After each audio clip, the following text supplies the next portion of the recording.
Good afternoon. Great to have you here at noon with us. I'm Dustin Grove here with meteorologist Rob Ellis. Once again, we are on weather impact alert for this heat and humidity. And Rob, I also know we saw some rain, but that's kind of moving out of the area right now, right? The big question is how quickly will the cloudiness that goes along with that clear out? Because if we do get some sunshine, it's going to really ramp up quickly, and it's very humid. The rain did not help the humidity situation. So let's get right into it and talk about where we are temperature-wise. And you'll see quite a contrast here.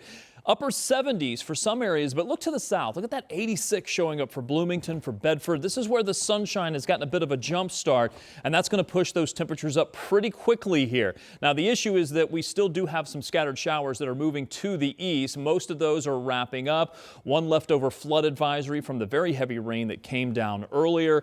Overall now, it's how quickly do the clouds move out. I'll turn the visible satellite on. You can see that there's still a good bit of cloud cover in place, but if we remove that, or in some locations where the clouds have not been an issue, the temperatures are going to spike up pretty quickly. So I'll leave some cloudiness in the forecast for today. I still think we'll make it into the low 90s for many of you, not for all of you. The clouds may hold in place for some of you, and that may put that 92-degree high temperature in jeopardy. Will we get there for everyone?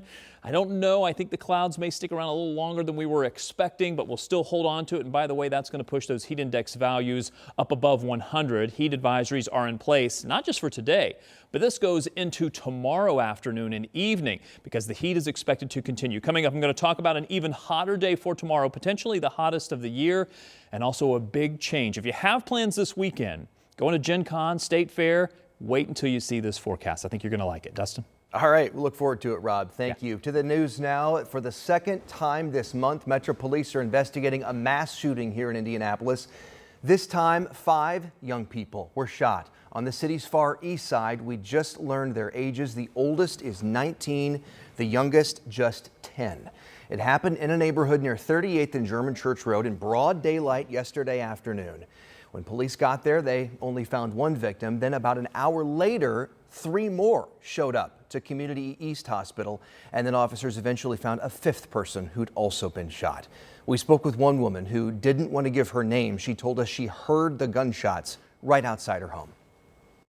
And all I heard was boom, boom, boom. So I came outside to see something horrible, and it was just upsetting because my grandkids, they're always out here playing, and it's like now I can't let them come outside and play because of all this.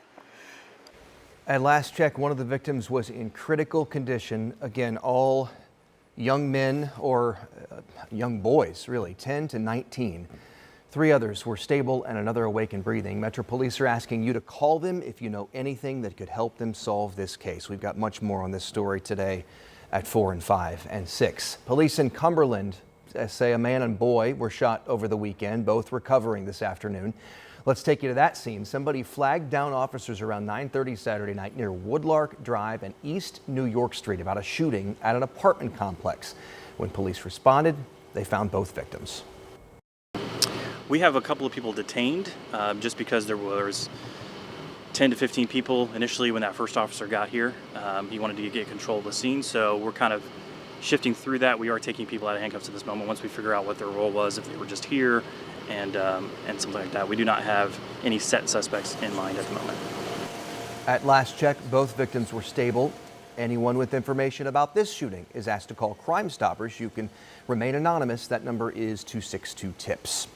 And to the north in Grant County right now, state police are investigating after a Marion police officer fired his weapon. This all happened yesterday morning near 4th and Western. Witnesses told police a man in a white SUV was firing a gun at a pedestrian. When officers got there, they say they also saw a passenger in the SUV shooting toward a pedestrian. That's when an officer fired at the suspect. No one was hit, but we're told homes in that area were damaged by the gunfire. The suspect ran off. Police are still looking for them.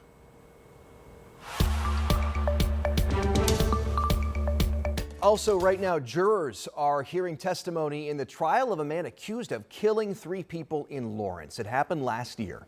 24-year-old Malik Shaw is facing 3 counts of murder. His arrest puts him in violation of his probation from when he was convicted of unlawfully carrying a gun and having marijuana last year. He's now charged with shooting and killing 19-year-old London Coleman. 19-year-old Aaliyah Wortman and 27-year-old Spencer Lawson at the Jamestown apartment community. A maintenance man there heard the shots and chased two suspects, shooting at them with his own gun. Police have not identified the second suspect yet, but a phone left in the suspect's car at the crime scene helped them track down Shaw. That's what police told us. The man accused of stalking Indiana Fever star Caitlin Clark will also be in court this afternoon. 55-year-old Michael Lewis was charged with felony stalking back in January. Court documents say Lewis sent Clark threats and explicit messages on X. The FBI stepped in to get Lewis's information. Prosecutors say things escalated when he traveled from Texas here to Indianapolis, and the messages allegedly continued even after police questioned him. He's set to appear in court in about an hour.